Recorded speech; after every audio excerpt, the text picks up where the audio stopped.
Pedro, soy cirujano del Hospital General. Quería empezar compartir esta charla.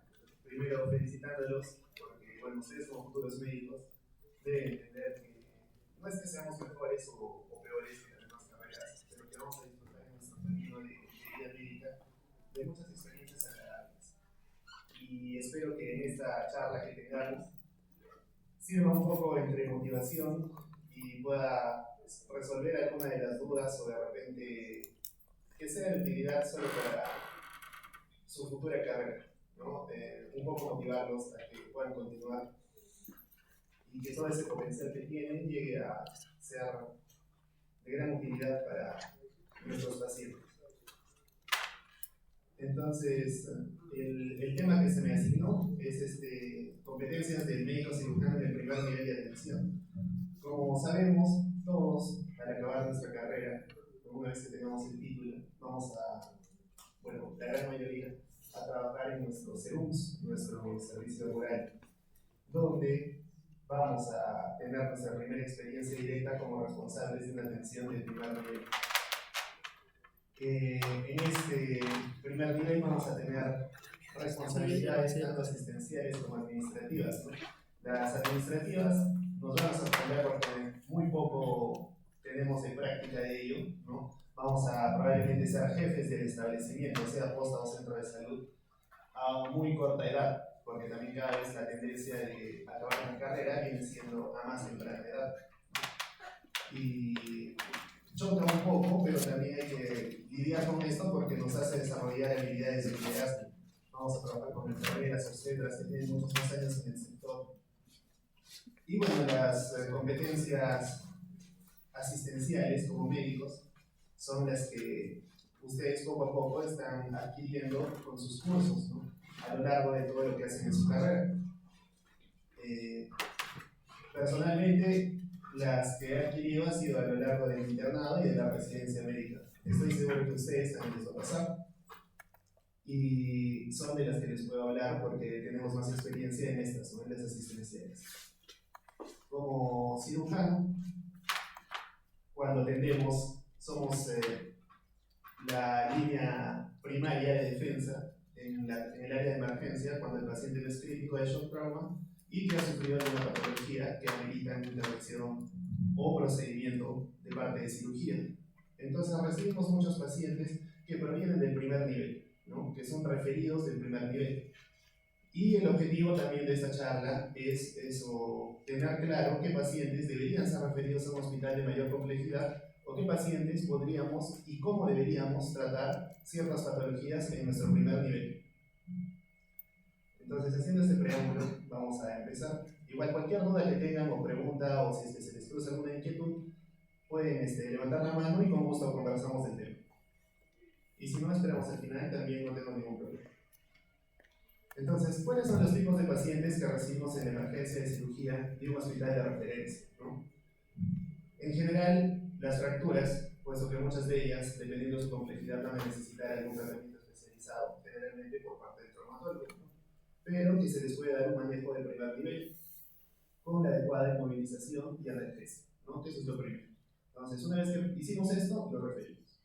Todos los traumatismos encefalocranianos, ¿no? La pregunta si es realmente un TEC, a veces ponemos en nuestros diagnósticos descartar un TEC, cuando realmente no es algo que debamos descartar, simplemente pasó el golpe, ya es un traumatismo. Y de acuerdo a nuestra escala de Glasgow, vamos a poder determinar si es que es leve, moderado o severo.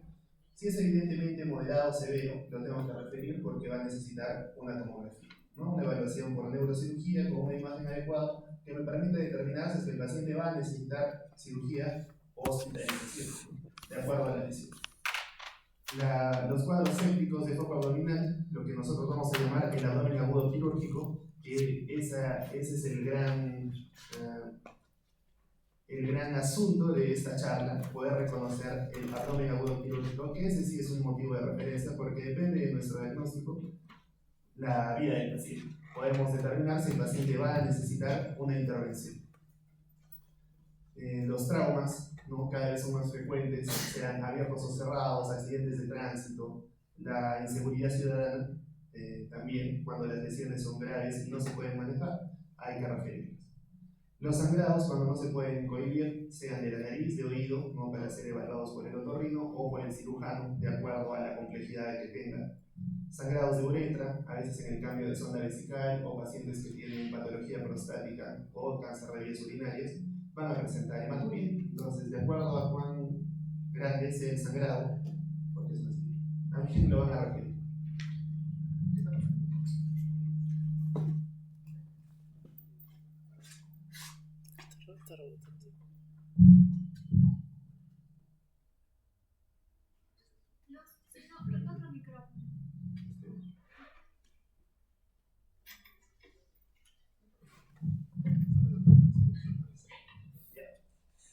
Y también las heridas complejas, ¿no? Que de acuerdo a ese mismo término, que tan complejas sean, que pueden necesitar la intervención de cirugía, un procedimiento más amplio de un cirujano plástico, pero que también dentro de nuestras capacidades como médicos generales las vamos a poder manejar, ¿no? Y todo a veces mucho depende de la buena voluntad o las ganas que le ponemos a nuestro internado médico. Esto también es motivacional para cuando ustedes realicen su internado. Entonces, lo que conversamos, ¿no? Lo principal, la gran parte, es reconocer un cuadro de abdomen agudo, porque como hemos visto, los otros cuadros los van a ver los otros especialistas, o al menos un manejo más avanzado, y nosotros vamos a dar solo un manejo de primera línea, ¿no?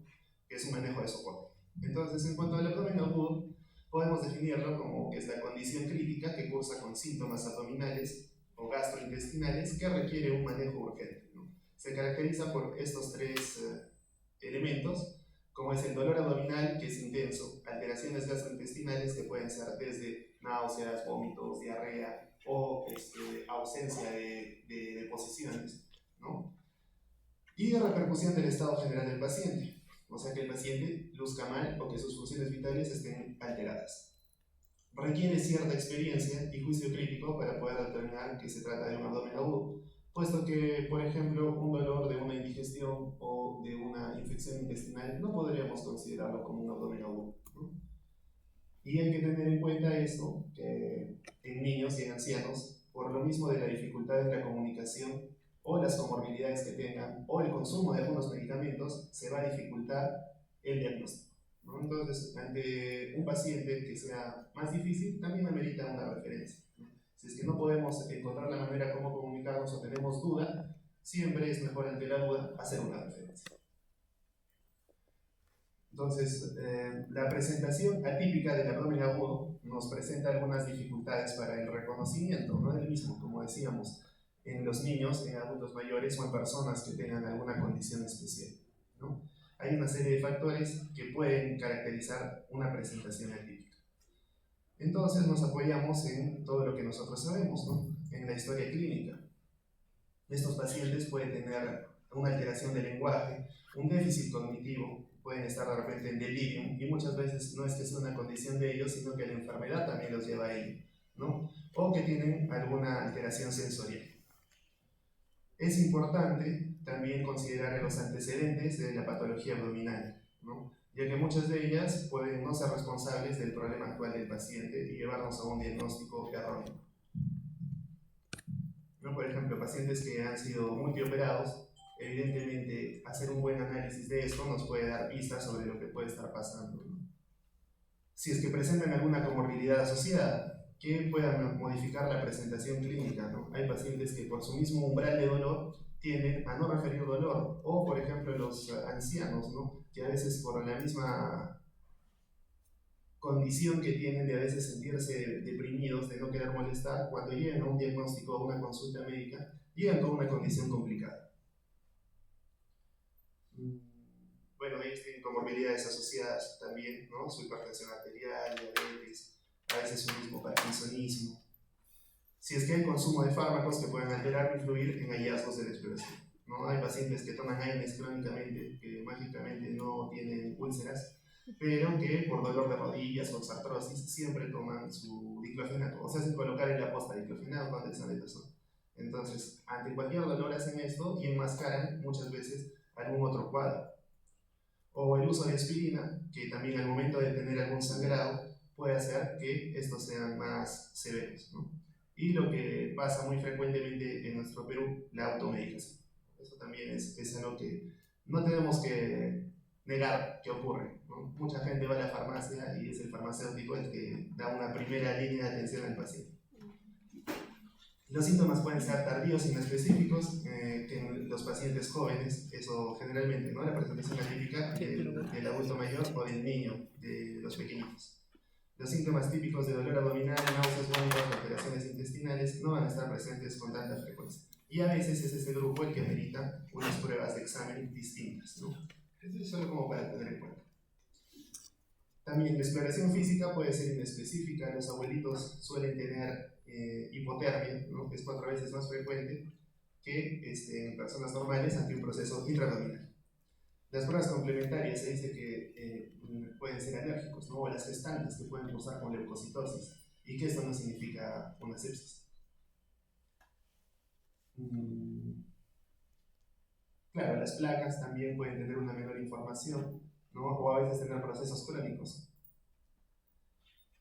Y lo que les mencioné, ¿no? Los aspectos psicosociales, a veces por los problemas familiares, por depresiones que cursan por como sea su vida familiar, a veces no quieren ocasionar problemas porque a veces consideran que son una carga y llegan con diagnósticos tardíos, ¿no? A veces la familia solo no les hace caso porque está sumida en otras preocupaciones, y también los pacientes llegan complicaditos a la emergencia. Entonces, como primer nivel también hay que reconocer estas causas de los problemas familiares. Entonces, ¿cuáles son las causas de abdomen agudo, ¿no? Los grupos son los mismos, las causas que se dan son las mismas que en los pacientes adultos, sino que varían las frecuencias, ¿no? Mientras que el paciente joven, en el paciente joven, como cualquiera de nosotros, la causa más frecuente de dolor abdominal inespecífico, ¿no? Por ejemplo, es la apendicitis. En el anciano se considera que podría ser la patología biliar y el cuadro de obstrucción intestinal. Sabemos que el grupo etario donde es más frecuente la apendicitis es entre la segunda y la tercera década de la vida, pero eso no quita que pueda presentarse tanto en niños como en ancianos, ¿no? Pero la frecuencia, según la epidemiología, todo lo que nosotros sabemos, es que apendicitis es más frecuente en segunda y tercera década. Y la patología biliar, como es algo también que tiende a ser más crónico, ¿no? La formación de cálculos y todo esto, eso es mucho más frecuente en los ancianos. Y las obstrucciones intestinales por disminución de peristaltismo, atrofia intestinal y demás factores. Otras causas son la patología tumoral, ¿no? También pacientes ancianos que tienen algún problema oncológico no diagnosticado, o la patología vascular también, ¿no? Por cuadros de también estenosis de los vasos o engrosamiento de las capas de las arterias o venas, tanto sea para dilatar o como para obstruir, ¿no? La aterosclerosis. Las enfermedades biliares causan el 25% de todos los cuadros de dolor abdominal, ¿no? Incluso hoy por hoy hay una tendencia a revisar la patología biliar propia del anciano, puesto que también la expectativa de vida es mucho mayor.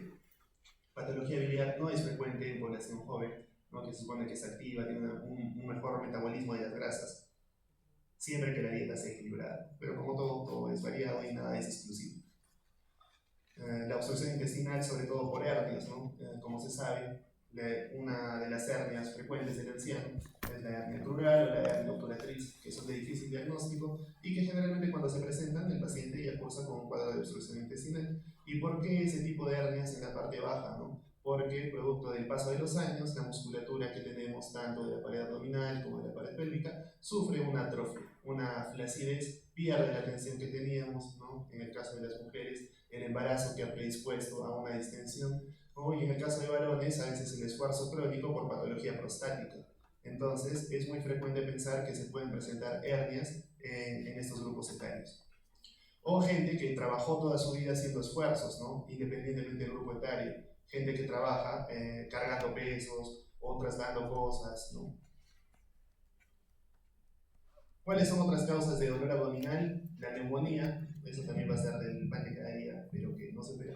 El tromboembolismo, las cardiopatías, aplastamientos vertebrales, cetoacidosis diabética, hipercalcemia, insuficiencia suprarrenal, mixedema, hipertiroidismo, uso de laxantes. También, ¿no? Abuelitos que sienten que no van al baño y hay la lactulosa y como gaseosa la lactulosa. Entonces, eso tampoco debería suceder. Todas estas causas son causas de dolor, pero no representan cuadros de abdomen agudo, ¿no? Entonces, es importante evaluar a nuestro paciente para que nosotros podamos detectar cuál sí amerita venir a un hospital de mayor complejidad. Ahora, ¿cuál es el pronóstico de nuestro paciente que tiene dolor, ¿no? Que está supuestamente con un abdomen agudo? Principalmente va a depender del tiempo que sea necesario para identificarlo, y eso solo va a dar la experiencia y el criterio, ¿no? Para descubrir la causa. La valoración del abdomen agudo en ancianos requiere más tiempo y probablemente pruebas complementarias, por eso es que si el diagnóstico es más difícil, hay que referir, ¿no? Una intervención quirúrgica precoz sería lo mejor para también asegurar que tenga una mayor tasa de éxito. Y la tasa de mortalidad crece vertiginosamente con la edad, ¿no? Es 10 veces mayor en pacientes mayores de 80 años. Sin embargo, hoy por hoy, que también está creciendo la expectativa de vida, también tiene un mejor pronóstico. Entonces, ¿cómo debemos evaluar a nuestro paciente? Y esta sí es una recomendación en general, ¿no? Primero, establecer la gravedad que tiene el cuadro para poder detectar la existencia de un shock. Como sabemos, shock significa un compromiso sistémico grave, ¿no? Entonces, este shock, del tipo que sea, hipovolémico, séptico, tóxico, mediante una valoración rápida del paciente con el nivel de conciencia o las constantes vitales, presión, frecuencia, cada vez también estamos con mayores armas, entre comillas, para poder hacer, ¿no? Un pulsoxímetro, un termómetro digital o los tensiómetros que también pueden ser digitales, ¿no? En contados minutos podemos acceder a estos valores, así que a veces, muchas veces vemos en nuestras consultas de primer nivel que nos inventamos, ¿no? En el internado también hay muchas consultas, eso no era verdad. ¿Por qué es importante esto? Evaluar a nuestro paciente, y con eso se puede detectar rápidamente un shock, ¿no? Ustedes saben cuál es el concepto de shock, ¿verdad? Sí, sí lo saben, sí lo saben. La disminución de la presión que no responde a volumen, ¿no? Que hace necesario el uso de sustancias vasoactivas por debajo de los valores normales, ¿no? Entonces, en aquellos pacientes que ameriten, se tiene que iniciar una estabilización hemodinâmica. Y eso también se puede hacer desde el primer nivel, se puede canalizar vías. Y también es competencia de nosotros saberlas poner y saber cuándo indicarlas, ¿no? Si es necesario una o dos, o el calibre que tiene que tener esta vía. Al menos debemos asegurar una vía venosa para la reposición hidroelectrolítica. Si es que es necesario, se está desaturando, y eso se puso muy de moda con el COVID, ¿no? Pues el oxímetro ya está con 90, póngale cambio, ¿no? Y había gente que realmente desaturaba. Pero también tenemos que comprender en adultos mayores o de acuerdo a nuestra altitud en Arequipa, es muy poco probable que esperemos que alguien sature 100, ¿no? Sature 98, ni los deportistas, porque por la gran capacidad tienen incluso a saturar menos. Entonces, eso también, o ya está saturando 93, tiene neumonía, y no, de repente es su basal, o de repente, de acuerdo a la evaluación que hemos hecho, es un paciente que trabajó con sustancias tóxicas para los pulmones como desinfectantes, ¿no? O que quemó biomasa, entonces ya tiene un proceso de fibrosis, y no vamos a aspirar que ese paciente haya entrado al hospital con una saturación de 93 y salga con 98. O más bien, si es que ese paciente sí presenta algún problema en el sistema nervioso, tenemos que tratar de llevarlo a su basal. Hay que valorar la necesidad de la sonda vesical para cuantificar diuresis. Obtener una historia clínica detallada con toda la dificultad que esto tenga, pero esa es una habilidad que poco a poco la van a ir desarrollando ustedes. Todos tenemos nuestra manera para poder obtener información. Y la laparotomía o la laparoscopía exploradora puede estar indicada incluso en ausencia de un diagnóstico exacto, ¿no? Si es que el paciente luce mal, ha sido un trauma, no nos dio tiempo de tener una tomografía, pero sabemos que sus constantes vitales están alteradas. Entonces muchas veces se amerita someterlo a una laparotomía o laparoscopía. En cuanto a la anamnesis, ¿no? Es importante considerar las alergias medicamentosas, hábitos tóxicos que pueda tener el paciente, porque nosotros atendemos a la gente, no la juzgamos, así que estamos puestos para atender lo que ven. Patologías conocidas nos pueden orientar a algún diagnóstico de sospecha. Por ejemplo, colelitiasis, que puede complicarse con colecistitis, colegitis o pancreatitis. Si es que un paciente alguna vez se hizo diagnóstico de diverticulosis, puede complicarse con diverticulitis. Si ha tenido una cirugía abdominal previa, puede tener obstrucción intestinal. Un válvulo, si es que tiene antecedente en nuestro medio que viene de ciudades de altura por el tipo de dieta que presentan generalmente. La presencia de algún tipo de hernia, hay un montón de gente que vive con su hernia umbilical, con su hernia epigástrica. La epigástrica muy poco probable que complique con obstrucción, pero la umbilical sí, o las inguinales, ¿no? Que cuando uno los atiende dicen, sí, tengo mi hernia hace 20 años, pero entra y sale, mira, yo mismo me la reduzco. Pero así pasa, ¿no? Y cuando la vemos así, ahora ya no se redujo porque está obstruida, está encarcelada, está cascada y amerita una intervención. Si el paciente es estreñido, también puede presentar un cólulo, ¿no? O una impactación fecal, que ese sí no es abdomen agudo, pero que simula un abdomen agudo. Si tiene algún antecedente cardiovascular, como un infarto, ¿no? Un tromboembolismo, puede presentar algún tipo de isquemia mesentérica, que también es muy severo este cuadro. Si consume algún tipo de fármaco, como lo decíamos al inicio, hay corticoides, los corticoides también dificultan la cicatrización y por su efecto analgésico podría disimular algún tipo de cuadro de dolor abdominal. Y en un paciente que baja de peso y que tiene anemia, evidentemente vamos a pensar en la presencia de algún tipo de cáncer, ¿no? Y que también si bajó mucho de peso, lo que mencionábamos en cuanto a las hernias pleurales y femorales, pueden aparecer. Entonces, vamos a hablar de este síntoma muy importante que hace gran referencia al abdomen agudo, ¿no? El dolor. El dolor tiene muchos tipos, clasificaciones, ¿no? Es muy variado también como el paciente lo reconoce, pero es importante considerar estas 4 características que tenemos aquí, ¿no?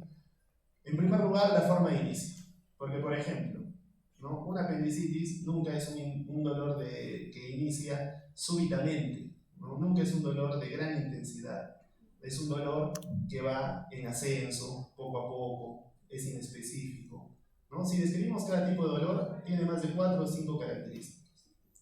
Un dolor vesicular, el famoso cólico, ¿no? También tiene otras características, es un dolor que sí es más intenso, que es prácticamente ondulante, cólico, ¿no? Viene y va, tuerce, muy intenso, pero que también a la medida de colocar el calmante va a ceder. El dolor de pancreatitis es un dolor muy intenso, ¿no? Tiene otra irradiación, y por eso es que este síntoma es muy importante analizar. En los procesos inflamatorios como apendicitis, hernia estrangulada, colecistitis, suele comenzar en forma progresiva, ¿no? La localización del dolor. El dolor vago, difuso, hacia la línea media, generalmente de origen visceral, por la presencia del plexo solar, ¿no? Que ustedes saben. Y la progresión que tenga este tipo de dolor hacia una localización más precisa sugiere signos de irritación peritonea, ¿no? Lo que pasa en la apendicitis inicia generalmente hacia la región media. ¿Por qué? Porque ahí se dirigen las ramas sensitivas, ¿no? De las fibras mielinizadas que están en el apéndice van hacia la parte epigástrica por el plexo solar, y poco a poco, conforme se va comprometiendo el peritoneo parietal de la zona de la fosa ilíaca derecha, es que recién empieza a ser un dolor localizado. Es poco probable que pensemos que un dolor que inicia de frente en fosa ilíaca derecha sea. No quita que no pueda ser, ¿no? Porque cada quien refiere un dolor de modo distinto. Pero analizando este síntoma podemos llegar a conclusiones importantes. ¿A dónde se irradia, no? En epigastrio, un dolor que el paciente se acuerda claramente a que empezó muy intenso, generalmente asociado a una ingesta de alcohol o de algún tipo de analgésico, relacionarlo con perforaciones de víscera hueca, ¿no? Una perforación gástrica o perforación de una úlcera péptica es lo más frecuente. La irradiación hacia el hombro en colecistitis, puede ser en pancreatitis, hacia la espalda del cinturón en pancreatitis, hacia la zona lumbarogenital en los cólicos renales, ¿no? La intensidad y ritmo, duración del dolor, son factores que lo pueden modificar, como por ejemplo una peritonitis, ya duele todo realmente, ¿no? Y ese es un dolor que prácticamente nos da un abdomen en tabla, signos inequívocos de abdomen agudo quirúrgico. El dolor, el paciente con obstrucción intestinal suele tener una gran distensión abdominal, ¿no? Y el dolor puede calmar después de que o le colocan un enema o presenta un vómito. Por eso es que también una de las primeras medidas es colocar una sonda nasogástrica, ¿no? Porque nuestro objetivo es descomprimir el contenido intestinal. Los otros síntomas asociados serían las náuseas y vómitos, que están presentes en la gran mayoría de cuadros, ¿no? Sea esto por compromiso del ilio, lo que enlentece el metabolismo, el tránsito intestinal, o por la afectación visceral del peritoneo, ¿no? Como un reflejo vagal. Pueden ser, de acuerdo a su característica, indicarnos dónde está ocurriendo el problema. Ser de tipo bilioso, si es que tenemos un problema alto; ser de tipo fecaloideo, si es que el problema es bajo hacia colon; ser de tipo porráceo o negruzco, en presencia de algún tipo de sangrado, ¿no? Entonces también es importante analizar las características de estos vómitos. En el caso de la apendicitis, igual, ¿no? Lo primero que inicia es el dolor, ¿no? Y se acompaña de náuseas y vómitos. No es que el dolor, que uno empiece vomitando. Entonces, también el orden en que se presentan los síntomas también nos ayuda. Los trastornos del ritmo intestinal, ¿no? En los casos de las obstrucciones, por el motivo que sea, la ausencia de eliminación de gas o heces nos orienta hacia la existencia del famoso idrio. Idrio significa enlentecimiento, disminución del movimiento, ¿no? Sea una causa mecánica o una causa dinámica. También la presencia de diarrea, muchas veces ocurre o en el tramo posterior al sitio de la obstrucción, ¿no? Porque ya no tiene que más pasar y el peristaltismo en esa zona sí suele aumentar y puede tener. Ahora también pensar en todo lo que conlleva una alteración de este tipo de la obstrucción, ¿no? A nivel hidroelectrolítico, la pérdida de electrolitos de sodio, potasio, calcio, cloro, que van a hacer que nuestro paciente se descompense y que nosotros tengamos que reponer de cierta manera para llevarlo a lo más cercano a su valor normal. Puede tener también síntomas genitourinarios como disuria, ¿no? En el caso, por ejemplo, de las infecciones urinarias, del cólico nefrítico. Y cuando aparece la fiebre y escalofríos debemos estar más alerta porque esto puede ser signo de gravedad. En nuestro examen físico, como sabemos, ¿no? Inspección, auscultación, palpación y percusión. Siempre en ese orden, porque la auscultación en el abdomen va después del abdomen, ¿no? Porque después modificamos los ruidos, eso ustedes se lo saben.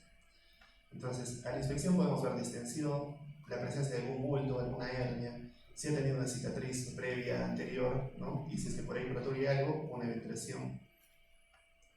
Vamos a poner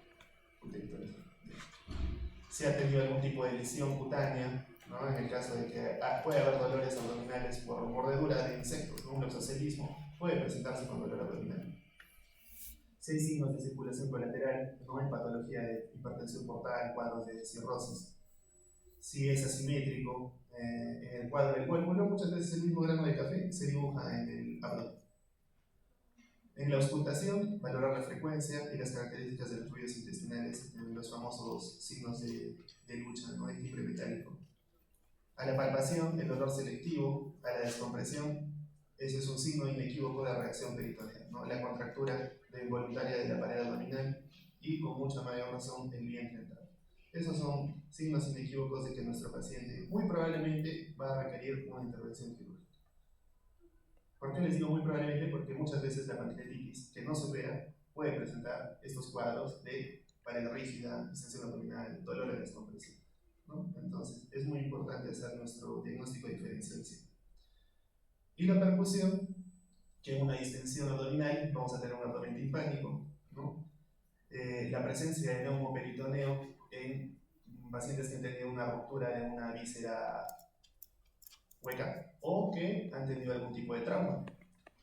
Y la matriz suprahepática que se pierde, ¿no? En estos casos. La presencia de globo vesical y en los flancos en casos de ascitis. Que también muy poco probable que un paciente con ascitis sea un cuadro quirúrgico de emergencia, ¿no? La ascitis generalmente es una respuesta a algo, o hipoalbuminemia o presencia de algún tipo de tumoración.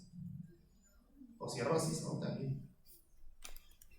Entonces, ¿cuál debería ser nuestra actitud y tratamiento? Primero, establecer nuestro diagnóstico y el diagnóstico diferencial entre entidades que requieran un tratamiento médico y aquellos que sí sean cuadros que necesitan intervención quirúrgica, ¿no? El enfermo debe ser valorado por el cirujano ante la menor duda. Por eso, si ustedes lo evalúan como médicos y tienen duda, mejor es referir. Criterios para un tratamiento quirúrgico: cualquier peritonitis por el motivo que sea, cualquier perforación por el motivo que sea, y si a veces tenemos duda, podemos apoyarnos en una radiografía. Hay centros de salud, establecimientos de primer nivel, que sí cuentan con una placa, ¿no? Y dentro de los estudios, los más básicos está la ecografía y la radiografía. Entonces, si hay duda, una plaquita. Si la obstrucción intestinal también es completa, también hay que referir, ¿no? ¿Cuál podría requerir, ¿no? Una colecistitis aguda que no tenga los criterios de moderado severo, o una leve, podría remitir con tratamiento médico. Igual hay que iniciar el tratamiento, ¿no? Claro que lo mejor es operarse, pero dentro de las primeras 72 horas. Una diverticulitis con tratamiento médico puede remitir, si es que también no está complicada, es un Fincher 1-2. y una pancreatitis aguda que sí necesita hospitalización, sí necesita referencia, pero que es muy probable que no se vaya a operar, ¿no? Salvo que la pancreatitis sea severa. Los pacientes que van a precisar un tratamiento quirúrgico deben ir en las mejores condiciones posibles. Y esto hace referencia a que nosotros tenemos que dar el soporte o la analgesia para que el paciente al menos llegue a su evaluación mejor que cuando llegó con nosotros, ¿no? Y teníamos, de repente hemos escuchado a nuestros maestros en todas nuestras experiencias hospitalarias, que muchos nos dicen de que si el paciente tiene apendicitis no se le coloque medicación para el dolor, ¿no? Ese es algo frecuente, ¿no? Sin embargo, hoy por hoy las guías, lo que habla tanto de la calidad de nuestra atención, lo primero que deberíamos tratar en el paciente es el dolor, ¿no? Puesto que por dolor nuestro paciente puede descompensarse, desmayarse, desviarse o llevarlo a un disconfort tal que realmente para qué estamos frente a un paciente con dolor si prácticamente no colocarle un analgésico le vamos a decir sí, sigue sufriendo, ¿no? Lo que deberíamos hacer es más bien estar cerca de él para calmarle el dolor, pero al momento de hacer la referencia indicar que se le colocó para que quien lo vaya a evaluar tenga la consideración de que está bajo un analgésico y de repente ahí sí, mientras se va corriendo a laboratorios, mientras se va esperando, siga la evaluación del paciente, ¿no? Hoy por hoy se recomienda colocar analgésicos para que el paciente no llegue en tales condiciones de dolor extremo. Ya, así que esa es la tendencia actual. Así que si ven un paciente que tiene dolor, hay que calmar el dolor. O hay pacientes que también tienen un umbral de dolor en el cual lo más mínimo les representa un dolor intenso. Entonces no permite una adecuada evaluación. Lo primero que vamos a hacer es calmar el dolor. Ya un poco más tranquilo se puede evaluar del modo correcto.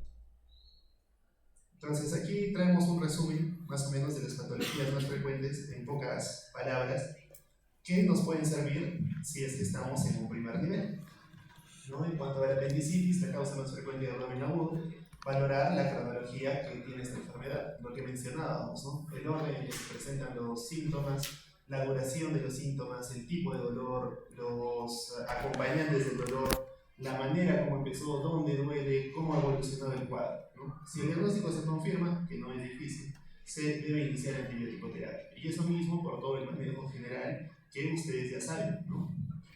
¿Es correcto el uso de analgésicos? Lo es, ¿no? Ante la duda de evaluación, hay que enviarlo a que se evalúe por el cirujano. Es la causa más frecuente de abdomen agudo quirúrgico, como mencionábamos, y el examen más sensible y específico es la tomografía con contraste, pero sin embargo no significa que sea esencial, ¿no? Que todo paciente con sospecha tenga que tener tomografía. Para eso es el juicio crítico y nuestras habilidades clínicas, ¿no? Todos sabemos que en el hospital general no tenemos tomógrafo, ¿no? Pero eso no implica que no podamos hacer los diagnósticos. Sin embargo, si tenemos un niño o un anciano en que el diagnóstico es dudoso, sí nos podemos apoyar en este estudio. Cosa que no pasa en nuestros amigos, ¿no?, de salud, que no está mal, porque tienen el recurso y si es que es dudoso lo confirman y de repente entran con un grado más de seguridad de lo que se van a encontrar. Pero eso no quita que tengamos alguna diferencia en ellos, ni en calidad ni en tiempo de demora para el diagnóstico, ¿no? Porque al final todos somos cirujanos, todos hemos formado casi en el mismo sitio, todos somos amigos, así que no pasa nada. En cuanto a la colecistitis aguda, importante el antecedente de la colelitiasis, la presencia de ictericia. ¿Puede tener ictericia una colecistitis aguda? Claro, puede presentarse, ¿no? Por la distensión de la vesícula. Como dicen por ahí, puede ser leve, sí, ¿no? Porque puede llegar a ser tan grande la distensión de la vesícula o la forma que tiene por las variantes anatómicas que puede comprimir la viabilidad parcialmente y presentar ictericia. Entonces, eso también es importante. Valorar según los criterios de Tokio, que si no lo saben, los van a revisar, porque eso nos permite saber si es que estamos ante una colecistitis leve, moderada y severa, y en base a esos criterios va a ser el tratamiento, ¿no? Los criterios para el diagnóstico también, ¿no? Para valorar si es que es una colecistitis o no, ¿no? Los criterios son locales, sistémicos y imagenológicos, ¿verdad? Locales, el dolor, sistémicos, el fiebre, leucocitosis, imagenológicos, pared más de 4, distensión de la vesícula más de 7 centímetros. ¿Sí? Eso ustedes lo saben, ¿no? Cuando estén en cirugía todos les van a preguntar eso del pase de visita de todos los días. Ahí nos apoyamos en la ecografía. Es importante utilizar una analgesia, puede ser combinada, pero idealmente de inicio con AINES, ¿no? Lo recomendado es AINES. También es sabido por todos nuestros maestros, ¿no? Todos los que pasan por se asocia siempre a antiespasmódicos, ¿no? Las guías nos dicen que los medicamentos que han demostrado efectividad y los que deberían ser prescritos son los AINES. Los antiespasmódicos como la iosina no deberían usarse al menos de primera intención, ¿no? Y se puede utilizar opioides, sí, ¿no? Pero sin llegar a utilizar la morfina, porque eso también contrae el esfínter aorta, ¿no? Son cositas. Y valorar los criterios de severidad, que eso ya nos corresponde a nosotros para poder determinar si es que el paciente tiene que operarse pronto o si es que lo vamos a enfriar, como generalmente sucede, que no debería ser así. La colangitis es una real emergencia, ¿no? Es prácticamente el absceso de la vía biliar. Entonces, aquí es importante sí, iniciar antibióticos de amplio espectro cuanto antes. También, según los criterios de Tokio, podemos valorar la severidad, ¿no? Si es que es leve, podemos apoyarnos en una colangiografía, como la resonancia magnética. Y si es que es moderado o grave, hay que referirlo para hacer una operación cuanto antes, un drenaje de la vía biliar, ¿no? Esta colangitis es una real emergencia, ¿no? Ya saben que la colangitis se caracteriza por la triada de Charcot, ¿no? Fiebre, ictericia, dolor, y igual si presenta shock o alteración del sistema nervioso central, ya F, ¿no? Está severo.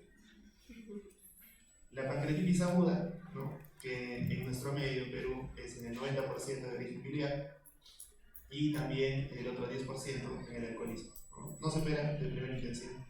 Es muy importante la hidratación y asegurar una buena analgesia porque el dolor es muy intenso. Se puede usar antiemíticos y muy probablemente va a requerir hospitalización, ¿no? Para completar estudios que predicen severidad. Y ahí hay un montón de scores, ¿no? De scores que van a predecir, pues, desde VISA, Marshall, Apache, todos esos scores. Los criterios de Ransom también se vienen a la cabeza del interés. La pancreatitis se tiene que estudiar porque también, si bien el 85% remite sola, ese 15-10% que se puede complicar es importante, dada la cantidad de pacientes que presentan patología biliar en nuestro medio. El examen más recomendado para una pancreatitis y valorarla es la tomografía. La diverticulitis, ¿no? Que se dice que es el apéndice del lado izquierdo, con pacientes que cursan con antecedentes de estreñimiento, que han tenido sangrado digestivo bajo o dolor abdominal, puede cursar con cuadros de obstrucción. El paciente puede tener signos peritoneales, ¿no? Así como una apendicitis, pero de la desierta, y puede acompañarse con fiebre. Igual, el estudio de elección es la tomografía. Y en base a eso nosotros vamos a ir a nuestros criterios, con nuestra escala de Hinchey modificada, para saber si lo que corresponde es antibióticos, drenaje percutáneo, drenaje laparoscópico o cirugía, si es en una peritonitis purulenta o una peritonitis fecal. Entonces, muchas veces vamos a encontrar pacientes con este dolor y que nunca se han hecho una colonoscopia. A partir de qué edad recomendamos a nuestros pacientes que se hagan colonoscopia? 50 pacientes que no tienen factores de riesgo, ¿no? Para cáncer de colon. Cuando hay factores, vamos a partir de los 40. Entonces, todos tenemos familiares, todos tenemos algún conocido. Y ninguno se ha hecho colonoscopia. Por ahí hay gente que tiene divertículos y que en algún momento, pues, hay gente que sí se ha hecho, que dicen, así me encontraron un divertículo. Puede ser una presencia de dolor en el lado izquierdo con antecedentes de divertículo, puede complicar una diverticulitis. La obstrucción intestinal, que tanto hemos hablado, ¿no? Un cuadro de dolor abdominal con distensión, ausencia de eliminación de heces y platos, generalmente más de 3 días. Antes de eso podríamos considerar estreñimiento. Lo prioritario y lo que también las preguntas de examen y la vida nos enseñan es tanto la hidratación, porque una obstrucción va a generar una deshidratación o generación de tercer espacio. Eso también es pregunta de todos los días. Y la colocación de una sonda nasogástrica, ¿no? Porque tenemos tanto que descomprimir como de reponer hidroelectrolíticamente, de repente apoyado en un examen de gases y electrolitos, porque el paciente por el vómito o el contenido que sale o lo que no sale en los edemas tiende a perder potasio. Entonces tenemos que reponer adecuadamente el potasio y el sodio. Nos podemos apoyar en un estudio tan simple como una radiografía simple de abdomen de pie, donde vamos a encontrar una serie de signos que nos orientan hacia una obstrucción intestinal. Signos como la pila de monedas, el edema de asa, ¿no? El collar de perlas, los niveles hidroaéreos, en caso de válvulo, el grano de café, ¿no? Toda esa parte de su semiología y radiología. Y hay que tratar de identificar la causa. Muchas veces no la vamos a tener clara, ¿no? Si es que de repente se dibuja en la placa el grano de café, sabemos que es un válvulo. En una obstrucción podemos, por bridas, por ejemplo, ¿no? Que es la causa más frecuente de obstrucción. podemos decir, sí, está obstruido, pero no podemos predecir si está obstruida en yeyuno, en ilion, en qué parte del yeyuno, en qué parte del ilion, si es que es hacia la derecha, hacia la izquierda. Ya eso es una sorpresa cuando entramos y cómo lo resolvemos también ya es nuestra chamba. Bueno, los traumas en general, muchos de ellos van a requerir, sí, manejo hospitalario, otros no tanto, ¿no? En general tenemos que manejarlos según el protocolo del ATLS, donde se sabe, ¿no? El A, B, C, D, E y ahora el X que se le aumenta si es que hay alguna presencia de un sangrado importante que no se pueda controlar. A, vía aérea y columna cervical, ¿no? Que eso es lo más importante, que el paciente respire, porque si no también ya se muere. La función respiratoria, para asegurar que está con una buena ventilación el sistema circulatorio. Ahí no va el sangrado, ¿no? Solo es la integridad del sistema circulatorio, presión, si no ha habido alguna alteración de lo que viene a ser mediastino. Luego viene el examen neurológico, y esa es también una capacidad de la atención, poder valorar el caso muy rápidamente, ¿no? Siempre es un consejo que les damos a nuestros internos residentes, que tengamos alguna mnemotecnia o manera de acordarnos la escala de Glasgow. También en las preguntas de todos los exámenes que van a dar siempre van a venir escalas de Glasgow, así que tenganla, no sé, pegada en su mesa de noche. De alguna manera, acuérdense cómo es, ¿no? La apertura ocular, la respuesta motora y la respuesta verbal.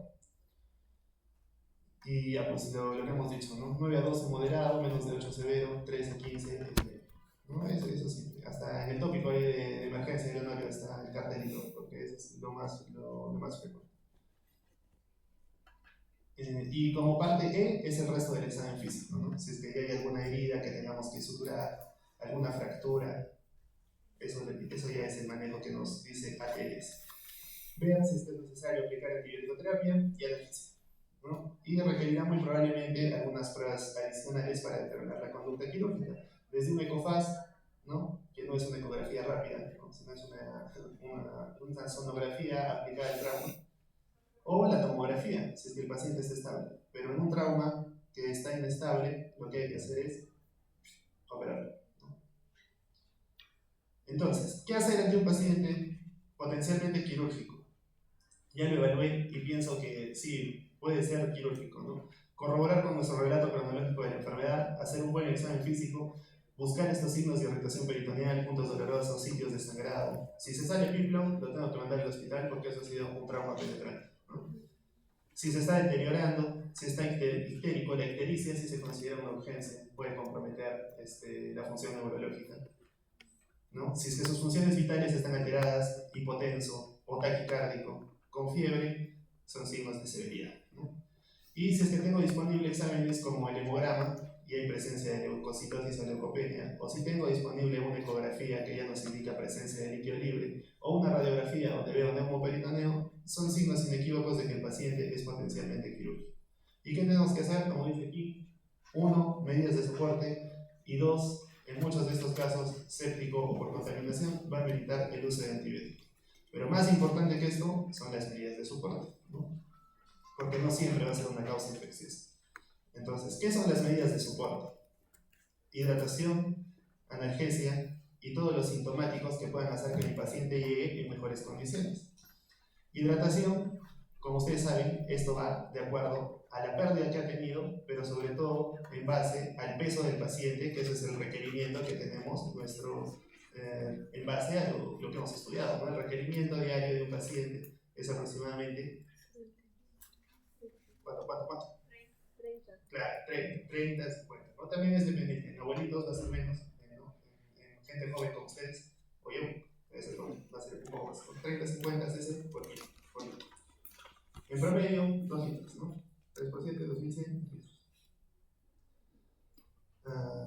En la analgesia, ¿no? Que es variable según la escala que tenga cada valor, ¿no? Hoy por hoy se da también mucha importancia a la escala visual del dolor, ¿no? Aplicar el analgésico y consignar en la hoja de referencia a la hora de la administración. El uso de protectores gástricos, porque muy probablemente este paciente va a recibir mucha medicación o también ha pasado mucho tiempo sin comer y de repente después de la cirugía también pasará mucho tiempo sin comer, ¿no? También pensar en la parte de nutrición. Antieméticos y el ácido tranexámico, que también hay estudios, está muy de boga su uso, porque puede ayudarnos a prevenir sangrados. Y la antibiótico-terapia solo si es que hay cuadros infecciosos, ¿no? Si es que se confirma con que hay una presencia de fiebre o leucocitosis, tenemos la famosa hora dorada de la sepsis. Mientras más pronto se diagnostique, más efectivo es el tratamiento, ¿no? Inicio precoz disminuye el riesgo de complicaciones. Considerar cuáles son las bacterias que podrían estar generando el intestino, tracto digestivo, panza, gram negativos, ¿no? Y si ya se complica muchos días, presencia de nervios. Entonces tenemos que asegurarnos cubrir gram negativos y nervios. La vieja confiable es el Ceftriaxona. Alérgicos a penicilina, ciprofloxacin, quinol. Las fijas. Y hay que considerar las posibilidades alérgicas. Entonces, ¿cuáles son las conclusiones que podemos tener de esta charla? Que como hemos visto, más que el primer nivel son pautas de cuando ustedes estén en el primer nivel. ¿Sí? Primero, realizar una buena anamnesis para extraer datos que nos puedan orientar cuál paciente va a tener una necesidad quirúrgica. En segundo, la importancia de hacer un examen físico completo, ¿no? Determinar cuáles son los criterios de gravedad, cuáles son los signos peritoneales y cuando les toque rotar, ¿no? Si es que tienen, bueno, van a rotar por cirugía, así que pregunten, ¿no? ¿Cuál es un signo peritoneal? Porque ese es lo más importante de rotar por cirugía, reconocer un abdomen amonotípico. Si es que hay compromiso de sensores, si es que hay oxigenación baja, hipotensión. ¿Cuáles son? Eso va a hacer que tengamos medidas de soporte efectivas. Hoy en día se sabe que la administración precoz de analgesia en pacientes con abdomen agudo facilita una exploración física, ¿no? Da calidad al paciente y no retrasa el diagnóstico, ¿no? Así que no tengan miedo, si le duele, denle algo para el dolor. Y el uso de antibióticos en pacientes sépticos reduce el riesgo de complicaciones. Bueno, eso es todo lo importante, creo. No sé si tienen alguna duda, pregunta, inquietud, chisme, algo, no sé. ¿No? ¿Vale? Entonces viene la parte motivacional. Bueno, esto es algo que les quería compartir, así como lo del inicio.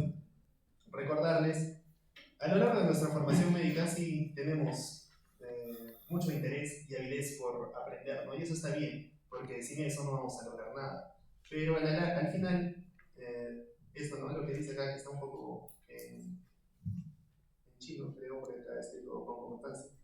El conocimiento existe en libros, ¿no? Y si somos constantes, lo podemos conseguir, ¿no? Si me dedico a leer, a buscar el último artículo, voy a estar actualizado, definitivamente. Pero no hay manera en que alguien nos enseñe a ser una buena persona, ¿no? Entonces siempre traten de orientarse a eso. Y cómo ser una buena persona son lo que hacemos, ¿no? Siempre vamos a tener la oportunidad de enseñarle a alguien. Cuando ustedes sean externos o son externos de cuarto al de tercero, al de segundo, y por eso me parece bastante importante lo que hacen desde el pregrado, ya cuando sean internos a sus externos, cuando sean residentes a sus internos, asistentes a sus residentes internos, siempre la escala de nuestra vida médica nos va a llevar a relacionarnos con gente que está, entre comillas, por debajo, pero que con el paso de los años van a estar a nuestra altura porque van a ser nuestros colegas, ¿no? Y como tal, sí se merece respeto, pero no se trata de hacerle más difícil el camino al que viene, ¿no? Sino ayudarlo, guiarlo para que su vida sea no más fácil, pero sí más útil, más bonita y pueda motivar a más gente a qué es lo que nosotros queremos, ¿no? Si alguien llegó hasta el número 10, de repente ayudándolo, inspirándolo, al que viene por debajo puede ser 12, 15. Y es la única manera en que podría mejorar la vida médica, pienso yo. Y por eso, para ser buen profesional, primero hay que ser una buena persona, ¿no? De cualquier tipo. Ya.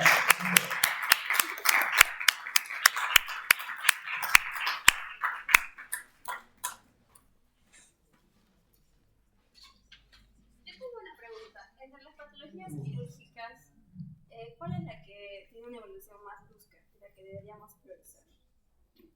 Ya, si podemos hablar de un cuadro que es brusco, grave, el más grave, más allá de los traumas, y que podría pasar súbitamente, sería una trombosis mesentérica, ¿no?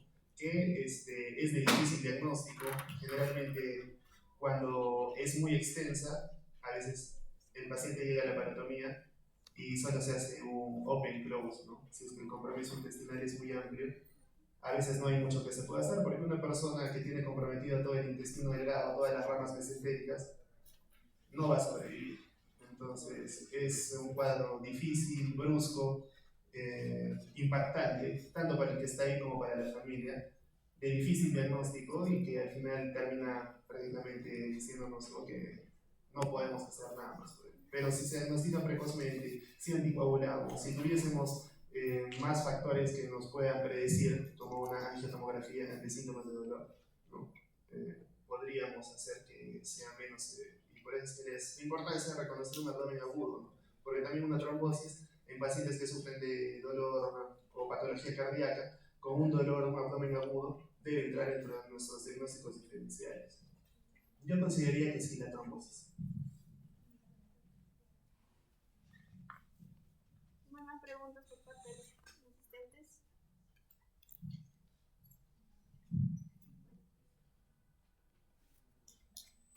Bueno,